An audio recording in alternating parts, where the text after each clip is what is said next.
Si unimos una porción de silicio de tipo N y otra de tipo P, se obtiene una unión de diodo, a la que también se conoce como unión PN.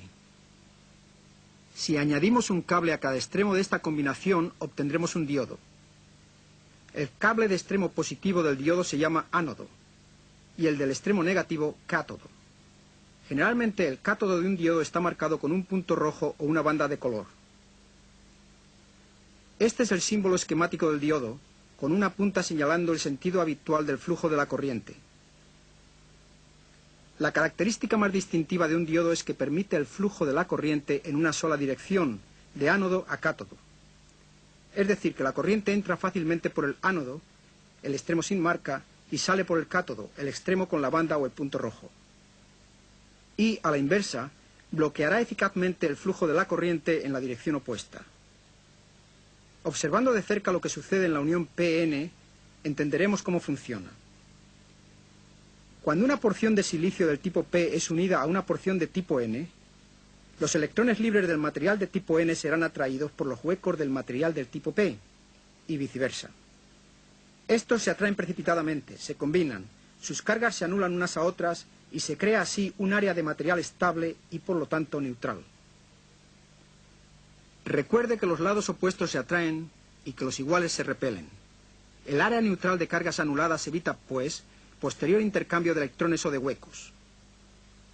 Este área actúa como una barrera entre las zonas P y N, evitando posterior migración entre las dos zonas. Esta barrera crea una diferencia de potencial entre las dos zonas al haber abundancia de huecos positivos en la zona P y exceso de electrones libres negativos en la zona N. Si entonces aplicamos un voltaje externo a un diodo, podremos ver por qué los diodos conducen la corriente en una sola dirección. Pero antes de hacer esto, debemos integrar en el circuito una carga de circuito tal como una resistencia. Esta resistencia protegerá al diodo en el caso de una sobrecarga de corriente. Y esta protección es necesaria, ya que un flujo alto de corriente puede dañar a los semiconductores. Aquí se conecta un voltaje positivo a la zona P, o sea, al ánodo. Si este voltaje es lo suficientemente alto como para vencer la diferencia de potencial en el dispositivo, también vencerá la barrera neutral de la unión PN.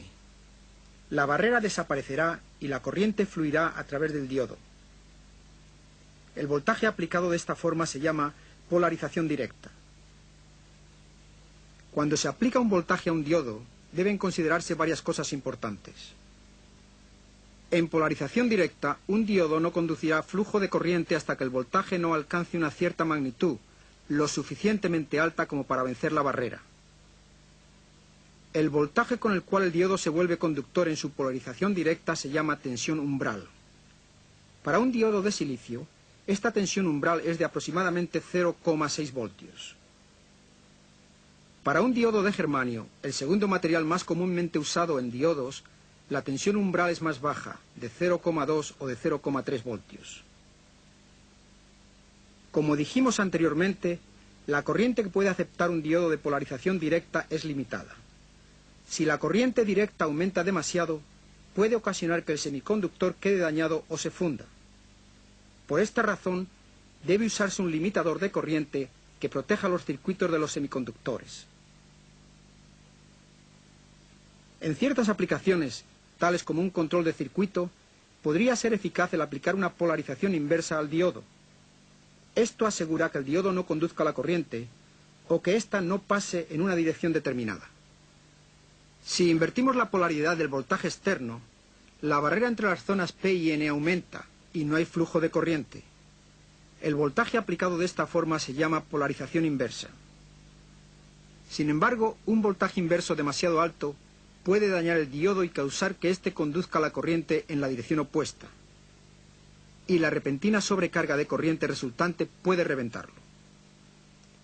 Como el grado de voltaje aplicado a un diodo es muy importante para su adecuado funcionamiento, los diodos son generalmente clasificados en términos de su capacidad máxima y media de conducción directa y en términos de tensión inversa o tensión máxima inversa.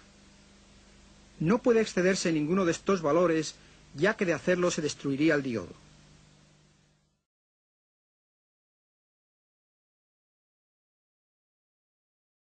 Es muy fácil comprobar el funcionamiento de un diodo. Muchos de los multímetros actuales tienen una función de prueba de diodos. Si su multímetro no la tiene, puede usted comprobar los diodos con un ohmímetro. Conecta el cable positivo al ánodo y el negativo al cátodo. El ohmímetro debe indicarle una resistencia de aproximadamente 50 ohmios a 2 kiloohmios.